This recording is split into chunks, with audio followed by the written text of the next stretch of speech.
Bonjour, bonjour. Nous voici pour les tendances de la semaine en cours du 20 au 26 décembre 2020, c'est-à-dire grosse semaine, dans le sens où c'est la semaine de Noël, c'est la semaine du solstice et je fais ça aujourd'hui même, en cette journée de solstice, le 21 décembre.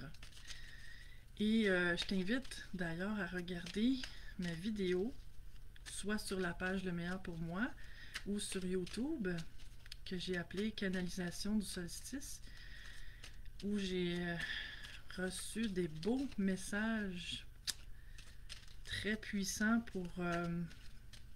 pour les temps qu'on vit en ce moment et les temps à venir. Donc, je t'invite à regarder. Salut ma belle Marie-Claude. Et aujourd'hui, je me sentais inspirée d'utiliser un nouveau jeu qu'une de mes amies m'a donné. Un jeu que j'ai pas utilisé souvent, qui est vraiment particulier, c'est le tarot égyptien. Je me suis dit, j'ai senti que journée spéciale, puis très très spéciale au niveau énergétique, ça prenait un tarot spécial. Donc, on va aller voir ça ensemble, ce que les énergies nous réservent. Et je sens que c'est une semaine charnière, une semaine importante au niveau des énergies. Donc j'ai bien hâte de voir ce qui va en sortir. Là, je vais mélanger les cartes d'une autre façon parce que je remarque en brassant que c'est un jeu que j'ai un peu étudié il y a quelques mois et que les cartes étaient toutes à l'endroit. Donc, on va mélanger ça un petit peu pour faire un peu comme je fais d'habitude, c'est-à-dire lire avec le sens inversé. Et je t'invite à partager la vidéo si le cœur t'en dit. Bon matin, Sylvie. Et en même temps, si tu n'as pas encore aimé ma page Le Meilleur pour moi, je t'invite à le faire aussi. Et si tu écoutes sur YouTube, à t'abonner à ma chaîne YouTube. Donc, tout est mis sur ces deux pages-là. Marie-Claude qui dit « Wow, j'imagine que c'est avec le nouveau jeu que j'utilise. » On va voir ça. Donc, je me connecte aux énergies globales, collectives des gens qui vont écouter la vidéo pour qu'on regarde comment on peut bien passer cette semaine du mieux possible. Oh mon Dieu, ces cartes-là veulent sortir absolument. On va regarder ça. J'en sors 5 comme je fais habituellement. Et si jamais tu sens le besoin d'avoir une guidance plus personnalisée, parce qu'on s'entend que les tirages, comme ici, généraux, ben c'est général. C'est-à-dire, oui, je vais, en me connectant aux énergies globales, je vais chercher les énergies le plus communes aux gens qui vont écouter. Mais si tu sens que tu as besoin de quelque chose d'un peu plus pointu, d'un peu plus personnel, tu peux me faire signe et ça se fait très bien par caméra. Merveilleusement bien. Donc, ça se peut que selon les semaines, les messages que je délivre dans les cartes au niveau général, que ça te parle un peu moyennement, beaucoup passionnément à la folie, selon les semaines. Et c'est bien correct. T'ajustes tout ce que je dis à ce que tu vis, parce qu'on vit tous des choses un peu différentes et personnelles. Donc, pour commencer, vous allez voir, ce jeu-là est très différent. On a la rétribution. Ce qui attire mon œil ici, j'espère que tu vois bien, j'essaie d'éviter les reflets de lumière, ça fait penser à la roue de fortune. C'est-à-dire, on voit une roue qui tourne et un personnage, la tête à l'endroit, un personnage, la tête à l'envers. En bas, il y a deux serpents, on dirait, qui sont dos à dos et de couleurs différentes. Donc, c'est les symboles qui me parlent le plus ici. Ce que j'y vois, c'est la roue qui tourne. Pour moi, c'est le passage du temps, l'évolution, les changements. Et les deux serpents dos à dos, c'est dans la dualité. C'est la polarité, la dualité. Bon. Puis on a le message de la rétribution. Il y a des symboles de planètes aussi sur ces cartes-là, mais je ne suis pas astrologue, donc je ne m'attarderai pas là-dessus. Mais si on met tout ça ensemble, cette carte-là, ce qu'elle me dit, c'est que on est dans une période de gros changements, profonds, intenses, importants. Et que le défi, c'est de sortir de la dualité, de la polarité. Intéressant parce que ça rejoint le message que j'ai canalisé, que je vous parlais en début de vidéo, que je t'invite à aller regarder. Et dans le fond, selon le choix que chacun fait, à travers ce changement-là, de sortir de la polarité, la dualité, c'est-à-dire s'élever au-dessus de mes jugements, s'élever au-dessus du chaos apparent, s'élever au-dessus du monde des illusions, du monde des apparences, de la 3D, pour mieux vivre ces changements-là. Et si j'arrive à faire ça, parce que reste que ça peut poser un défi, hein, parce que c'est quand même assez facile d'observer le monde. Et quand je parle d'observer le monde, je vois m'observer moi dans le monde, observer les gens qui m'entourent, observer les situations qui se passent dans la vie de tous les jours, dans tout ce qui m'entoure, là. Dans ma maison, dans ma ville, dans peu importe l'environnement, au niveau planétaire, tu sais, c'est facile d'observer et de poser des jugements.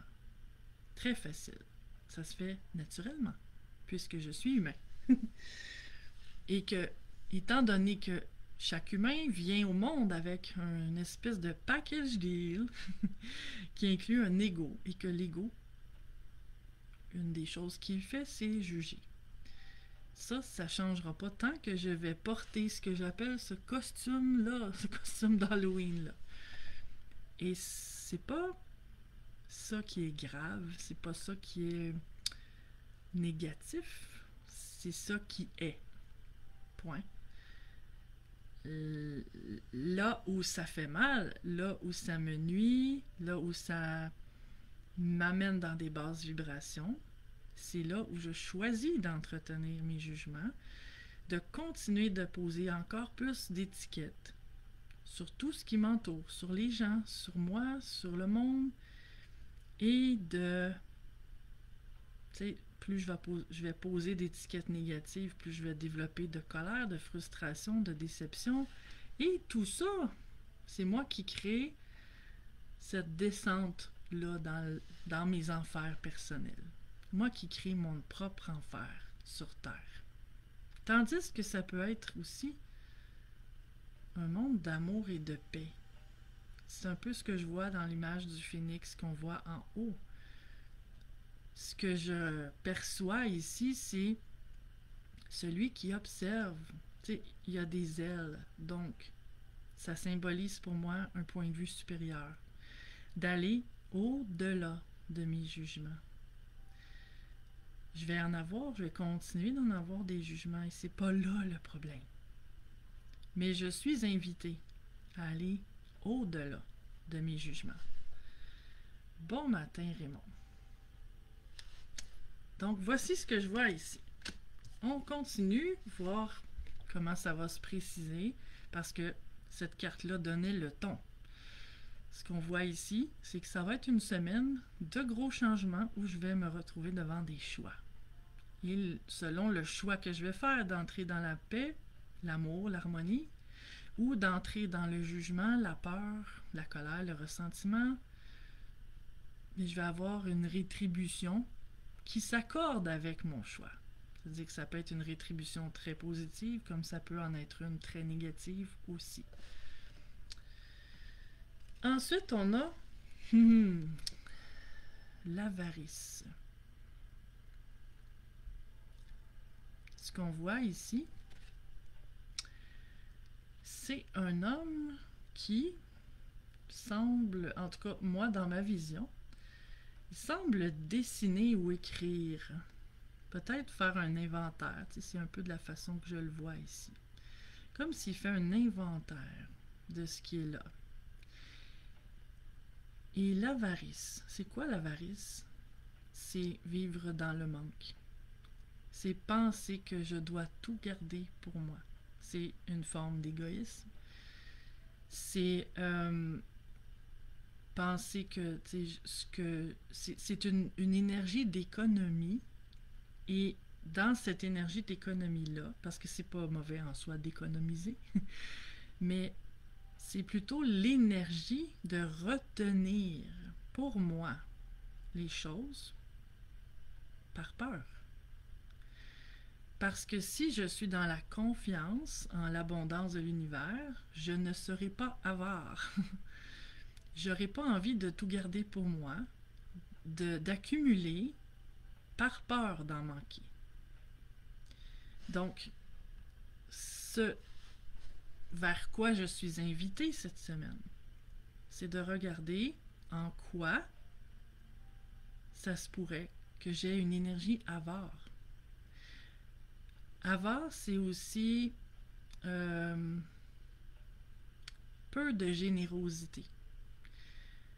Dans le sens où, est-ce que j'ai quelque chose en moi, un talent, un don, une qualité, une capacité quelconque, que j'économise, toujours par peur, de ne pas montrer aux autres, de garder pour moi. Je sens ça aussi ici.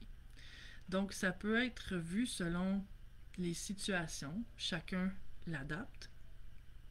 Ça peut être que je retiens pour moi par peur de manquer. Des choses physiques, par égoïsme, mais ça peut être aussi que je garde pour moi ce que j'ai de plus beau à offrir au monde et qu'il est temps que je le montre. Et ça m'amène au message que j'ai reçu la semaine passée dans les tendances. Donc, si jamais cet aspect-là te parle et que tu n'as pas vu les tendances de la semaine passée, je t'invite à les écouter ou réécouter. Parce que c'était très clair le message par rapport à ça. C'était de finalement oser montrer aux gens, au monde, qui tu es vraiment et ce dont tu es capable et ce que tu as à apporter pour servir. Bonjour Martin. Ensuite, je te la montre à l'endroit, mais c'était à l'envers. C'est la carte de l'apprentissage. On voit un adulte avec un enfant sur les genoux. L'adulte qui, de la façon que je le reçois, symbolise une partie plus sage, qui connaît plus, qui a plus d'expérience, et l'enfant, une partie moins mature. Peut-être en soi. Peut-être à l'extérieur de soi aussi. Je l'aperçois de deux façons. Encore là, tu ajustes selon tes circonstances. Mais si tu te sens placé dans la situation où, par les temps qui courent, tu te vois comme cet adulte-là qui essaie de montrer aux autres que tu juges immature ou qui manque de connaissances, qui manque d'informations, que tu essaies de les convaincre de ta vision des choses. Cette carte-là, je te rappelle qu'elle était à l'envers. Donc, c'est pas la façon de faire. la façon de faire étant de toi vibrer ta vérité. Point. Et de laisser les autres vibrer leur vérité. Il me vient cette précision-ci, même si tu as l'impression que ta vérité est la vérité et que la vérité de l'autre va l'amener dans la souffrance ou dans un cul-de-sac ou dans des difficultés ou toute autre chose de ce genre-là. Même si tu as l'impression que la vérité de l'autre va lui nuire et le faire souffrir, est-ce que ça a déjà fonctionné par le passé? Que tu essaies de convaincre quelqu'un de ta vérité et que tout d'un coup, il s'ouvre et il fait « Ah! Oh my God! Mais c'est vrai, c'est ça, t'as tellement raison. Je balance ma vérité aux poubelles et j'adopte la tienne tout de suite. » Si ça t'est déjà arrivé, ça m'étonnerait, mais ça serait vraiment très surprenant. C'est pas comme ça que ça fonctionne. Donc, ta vérité, elle est bonne pour toi. La vérité de l'autre est bonne pour lui ou elle. Peu importe ce que j'en pense, peu importe si c'est valable ou qui a raison, c'est même pas ça la question. Chacun a raison pour lui-même parce que chaque vérité qu'on développe, qu'on adopte, c'est parce qu'elle est bonne pour nous en alignement avec qui je suis en ce moment. Donc, arrêtez de chercher à avoir raison. Arrêtez de montrer aux autres que j'ai raison et que toi t'as tort. Arrêtez de diminuer la version de l'autre, l'opinion de l'autre. Parce que, tu sais, apprentissage. Les apprentis sages. Nous sommes tous des apprentis sages. Nous sommes tous sur le chemin de développement de notre conscience et de notre sagesse. Et ultimement, qui peut être absolument, hors de tout doute, absolument certain, qui détient la vérité. S'il y a quelqu'un qui pense ça, c'est qu'il y a un petit travail d'ego à faire, d'humilité. Personne peut être absolument certain que sa version est la seule qui est valable. Donc, si c'est ton opinion, cette carte-là étant à l'envers, c'est à faire attention par les temps qui courent. Pas juste cette semaine, mais particulièrement cette semaine.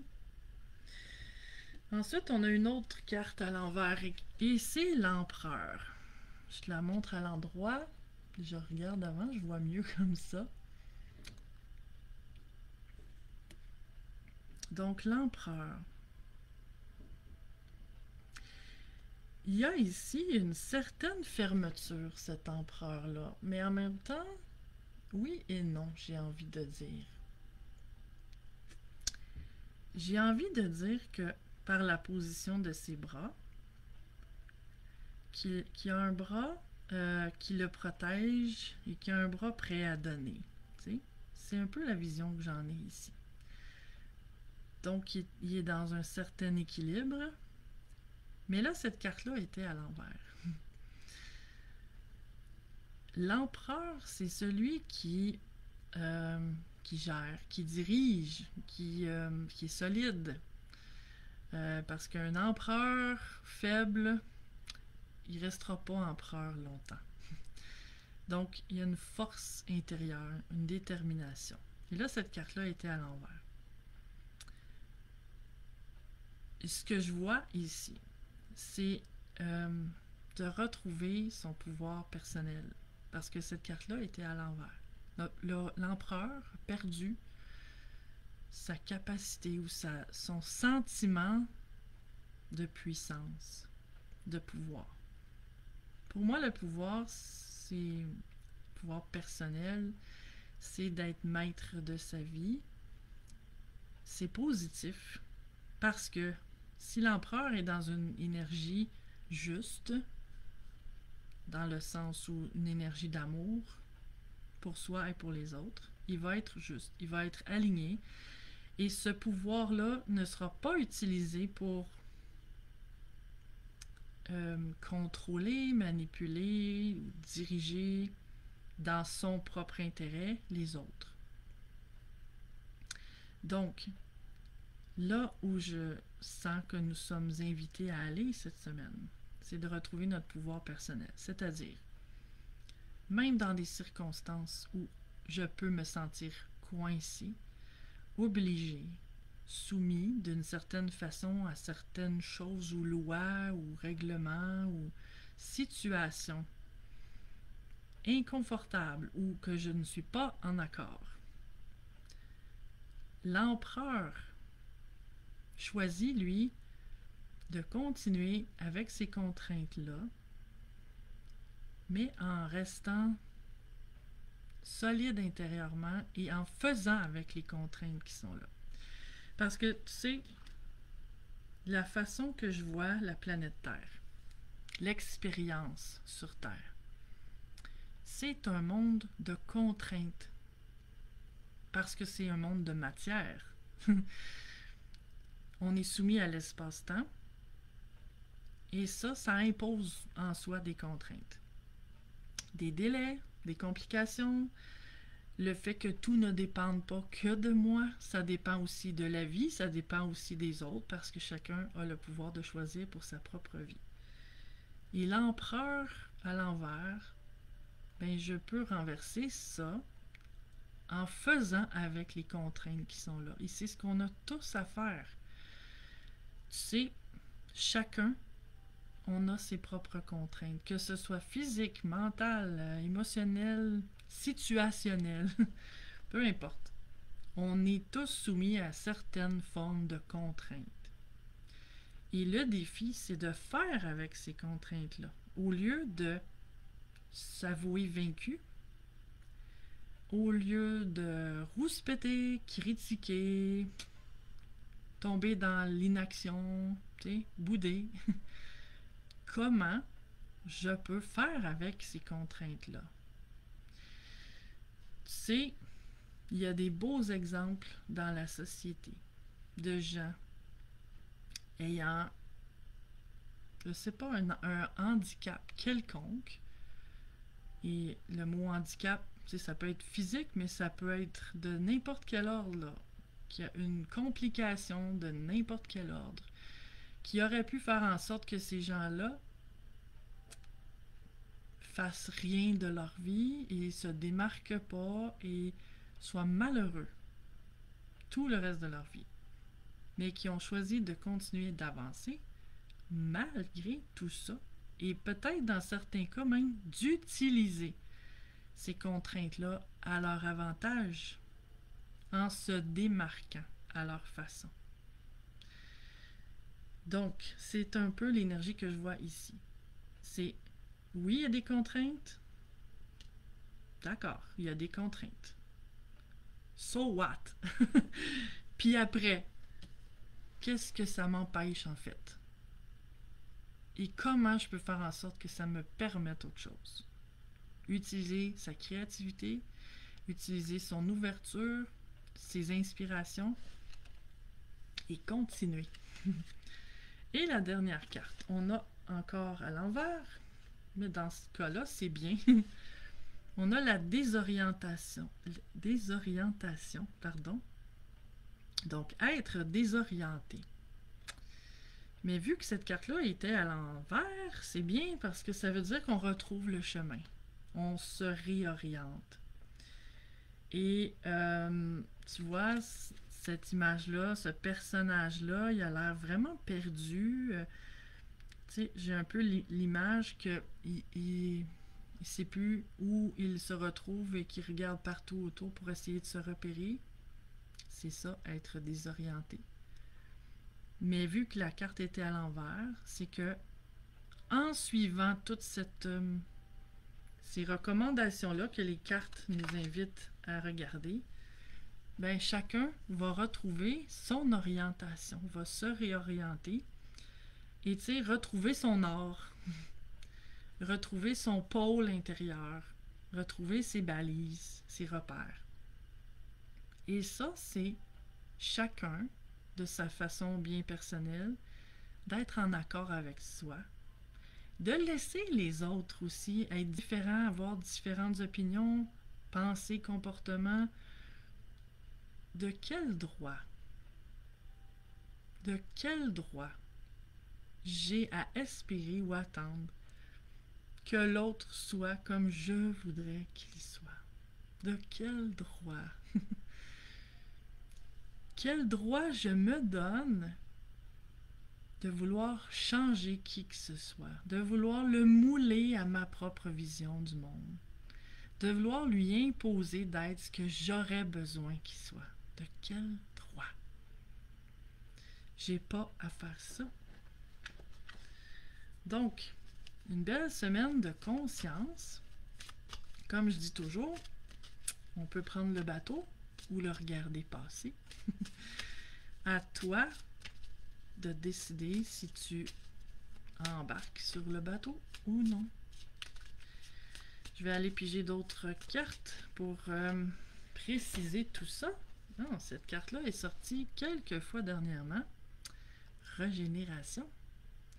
Qu'est-ce que je disais dès le départ? C'est une carte de... C'est une semaine, un temps de profond et important changement. L'occasion qui est là, c'est de régénérer. Parce que le changement, si je lui résiste, le changement va se produire quand même.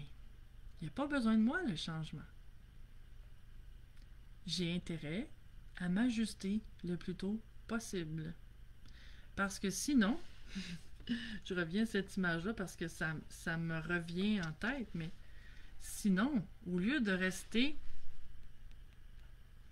bien assis là à regarder la roue tourner, attends un peu, je suis à l'envers. Je vais être pris avec la roue et me retrouver la tête en bas, les pieds pris dans la roue. Parce que j'ai pas suivi le mouvement, parce que je lui ai résisté. Et le mouvement s'est fait quand même, parce que la vie est mouvement. La vie est changement. La vie est évolution. Et c'est pas la vie qui a à s'adapter à moi, c'est moi qui a à s'adapter à la vie. Plus tôt je vais comprendre ça, mieux ça va être. Donc, un temps de régénération. Merveilleux que je l'utilise à bon escient. Une autre petite carte. Voyons voir. Bon, il y en a une qui s'est tournée. Maison. Tellement drôle. Nous qui, au Québec, sommes confinés à passer Noël à la maison. Mais ici, ce que je vois, c'est que cette femme-là est à la maison, mais semble pas rayonner. Semble pas heureuse, elle semble plutôt nostalgique. Et pourquoi choisir la nostalgie? Pourquoi pas choisir comment je peux être heureux, heureuse dans les circonstances? Quel choix je peux faire ou non pour bien vivre ce qui est là? Et maison, ça me résonne aussi, moi, mon intérieur, mon monde, mon univers intérieur. Si je suis dans cette énergie-là de nostalgie, à regretter un passé où j'étais libre, où les choses, tu sais, où il n'y avait pas le COVID, où je pouvais faire ce que je voulais quand je voulais, je perds mon énergie. C'est en plein ce que je disais tantôt, de suivre le mouvement, de suivre le changement. Ou de me retrouver coincé dans cette roue-là, les pieds pris dedans, à aller pareil, malgré moi, à le suivre, mais pas dans une bonne posture, en résistant.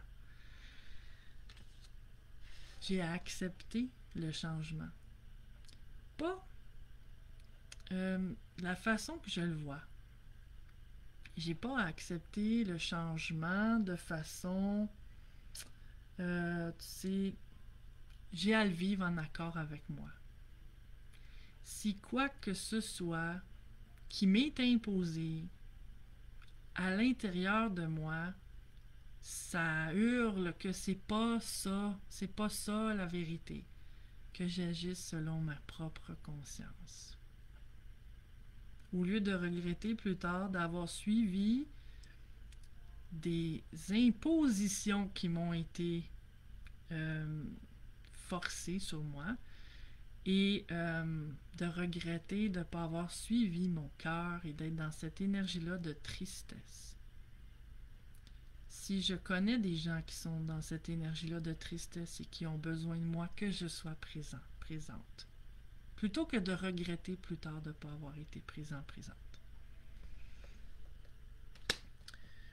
Mais chacun fait selon sa conscience. Ah ah! Et là maintenant, tiré du jeu que j'ai créé avec mon amie Marie-Claude.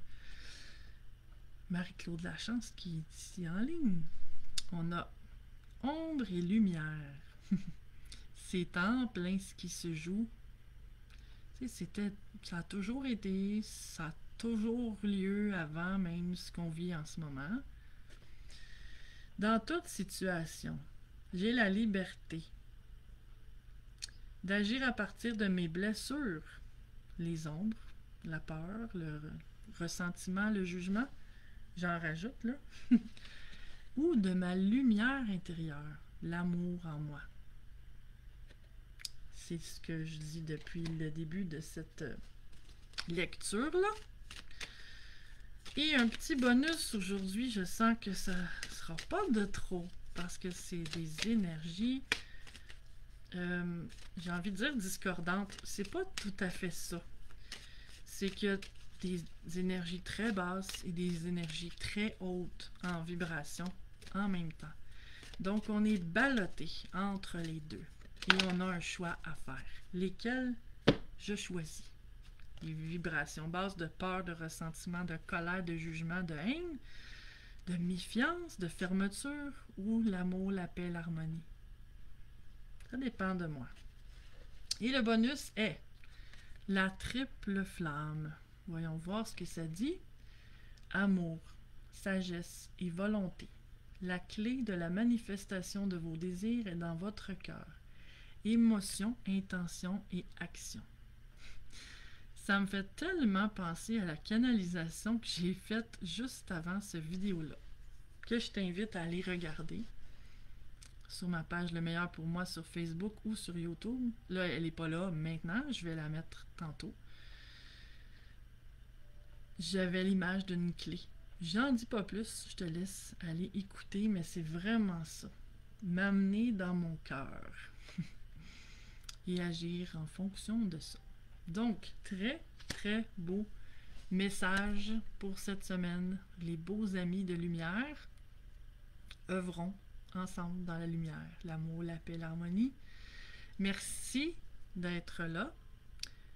Donc, je t'invite à aimer ma page Le Meilleur pour moi si ce n'est pas déjà fait et ou ma chaîne YouTube si ce n'est pas déjà fait non plus. Bisous! Bonne semaine des fêtes, bonne journée de solstice qui met en place que les journées vont être de plus en plus, la lumière va être de plus en plus présente dans les journées au fur et à mesure que le temps va passer. Donc c'est symboliquement un beau message que la lumière revient maintenant, qu'on a eu de plus en plus d'ombre et que là, à partir d'aujourd'hui, la lumière revient. Donc, comme je dis des fois à la blague, et la lumière Sophie. Je te souhaite une merveilleuse semaine. Bisous, à bientôt.